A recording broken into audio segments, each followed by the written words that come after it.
Waruni's Kitchen YouTube channel එකට අදත් ඔයගොල්ලෝ හැමදෙනාම ගොඩක් ආදරෙන් පිළිගන්නවා. මම අද යන්නේ ලංකාවේ උඳුවැල් වලට සමාන ඉන්දියන් රස කැවිල්ලක් හදන්න.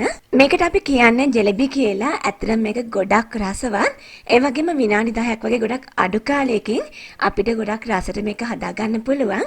ඒ වගේම තමයි මේකට පාන් පිටි විතරක් අවශ්‍ය වෙන නිසා ඔයගොල්ලෝ හැමදෙනාටම ගොඩක් පහසුවෙන් හදාගන්න පුළුවන්. ඒ වගේම අපිට මේ ජෙලබි විශේෂ උත්සව අවස්ථාවකට එහෙම නැත්නම් හවස තේ බොන වෙලාවකට මේ ඕනම දෙයකට ගොඩක් අඩු කාලෙකින් හදා ගන්න පුළුවන්. ඒ නිසා බලමු මේ පහසු රසවත් ජෙලබි කොහොමද හදන්නේ කියලා.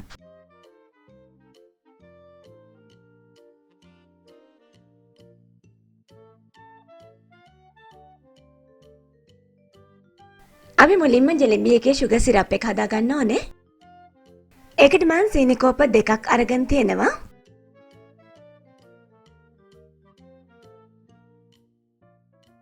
ඊළඟට මම වතුර කෝප එකක් එකතු කරනවා. ඒ කියන්නේ සීනි සහ වතුර දෙකට එක අනුපාතයක් තමයි එකතු කරන්න ඕනේ. දැන් මම සීනි ටික දිය වෙනකම් මේ විදිහට හොඳින් ලිපේ තියාගෙන ඉන්නවා. ලිපේ ගින්දර මධ්‍යම මට්ටමේ තියාගන්න.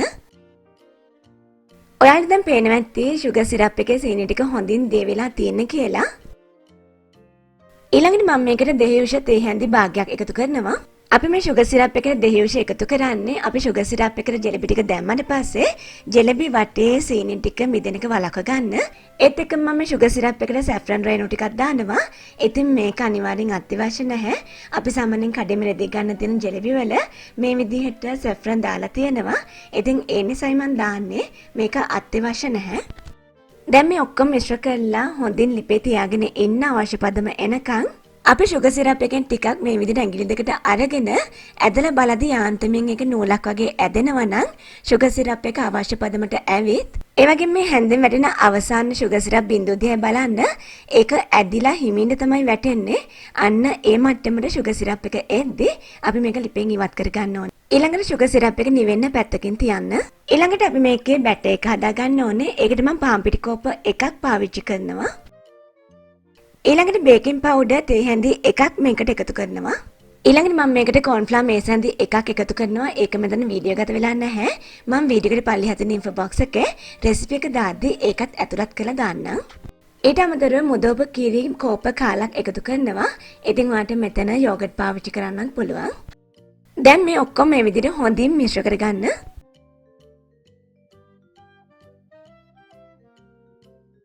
ඊළඟට අපි මේකට ආහාර වර්ණක එකතු කරගන්න ඕනේ. මම මෙතන එකතු කරන්නේ තැඹිලි පාට. ඉතින් ඔයාට තැඹිලි පාට, කහ පාට මේ ඕන පාටක් එකතු කරන්න පුළුවන්. ඊළඟට මම මේක අනා ගන්න වතුර කෝප භාගයක් අරගෙන තියෙනවා. වතුර ටික එකපාරට එකතු කරන්න එපා. ටිකෙන් ටික එකතු කරමින් අදාළ පද වෙනකන් අනා ගන්න. අපි මේ බැටර් එකට වතුර එකතු කරද්දී නම් ගොඩක් පරිස්සම් වෙන්න ඕනේ. මොකද වතුර වැඩි වුණොත් අපිට මේ ටික හරියට පයිප් කරගන්න බැරි වෙනවා.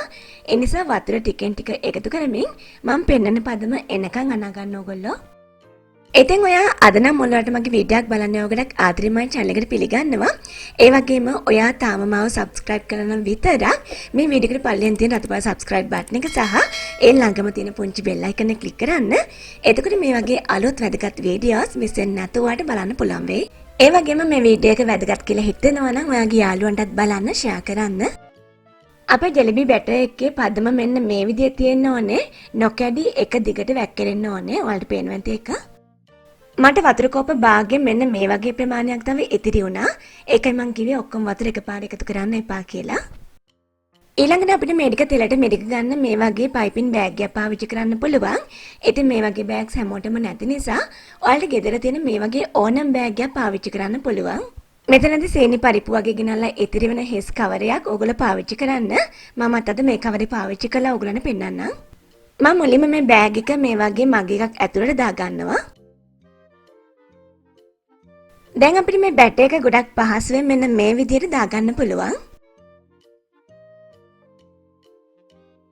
ඊළඟට මේ බෑග් එකේ එකතු වෙලා තියෙන එයා බබල්ස් මෙන්න මේ විදිහට ඉවත් කරගන්න. නැත්නම් අපි මේක එක දිගට පයිප් කරද්දී එයා බබල්ස් තියෙන තැන් වලින් කැඩෙනවා. ඊළඟට බෑග් එකේ එක කෙලවරක් මෙන්න මේ විදිහට කපා ගන්න පුංචි සිදුරක් ඇති වෙන විදිහට. මේ විදිහට තෙල් එක හොඳින් රත් වෙලා තියෙන්නේ ලිපේ ගින්දර මධ්‍යම මට්ටමේ තියාගන්න. ඊළඟට ගොඩක් පරිස්සමෙන් ඒ වගේම ගොඩක් ඉවසීමෙන් මෙන්න මේ විදිහට රවුමට වක් කරගන්න. ඔයාලට පේනවාද හරිම ලස්සනට රවුමට වැක්කිරෙනවා කියලා. මේ ටික ෆ්‍රයි කරගන්න මේ වගේ පැතලි පෑන් එකක් පාවිච්චි කරන්න. එතකොට ගොඩක් පහසුයි අපිට මේක වක් කරන්න. ඒ වගේම කීපයක් එකපාරේ බැද ගන්න. දැන් මේ ටික මේ විදිහට හොඳ ක්‍රිස්පි ගතියක් එනකන් අපි බැද ගන්න ඕනේ. වරින් වර මේ විදිහට දෙපැත්ත හරවන්න.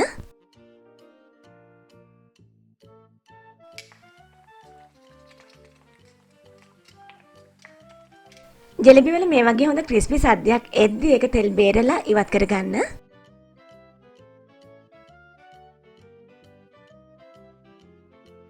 අපි මේ ටික තෙල් බේරලා කෙලින්ම පැණියකට තමයි දාන්න ඕනේ. පැණියකට දාලා ටිකක් පෙඟෙන්න මේ විදිහට තියන්න.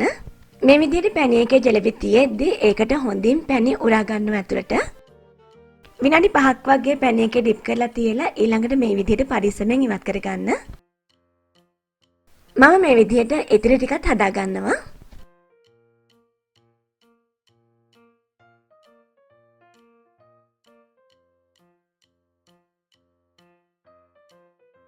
ඉතින් මෙතන මම මේ විදිහට හදාගත්ත පාන් පිටි පැණිවලු එහෙම නැත්නම් ජෙලබි මම මේකට පිස්තාචියෝ ටිකක් මේ විදිහට දාගන්නවා. ඉතින් මේකත් අවශ්‍ය නැහැ.